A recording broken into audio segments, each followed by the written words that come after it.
makakalimutan sa Prague? Ay, hindi ko makakalimutan. Siyempre, bukod dun sa lamig, yung beautiful scenery, lahat naman, nag-shoot din kami ng mga eksena sa Charles Bridge. So, isa din yun sa hindi ko makakalimutan. Tsaka, siyempre, Language barrier meron, nahirapan ka ba? wala naman, kasi lahat naman sila marunong mag-English. So, English nila was fluent naman.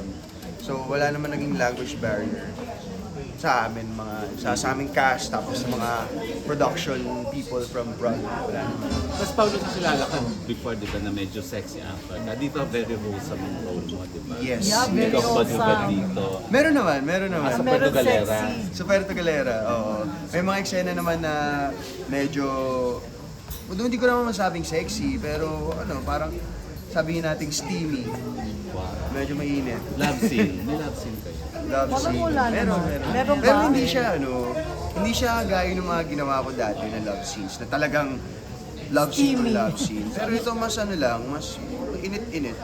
Maligamgam. Anong feeling na medyo wholesome ka na ngayon dito? Po? Anong feeling na medyo wholesome ka na ngayon dito? Mas okay naman. Ako naman kahit ano namang project. Kung paghuhuba rin ako or kung balot ako, basta ready ako maghubad. O ready naman maghubad. Ngayon yata nag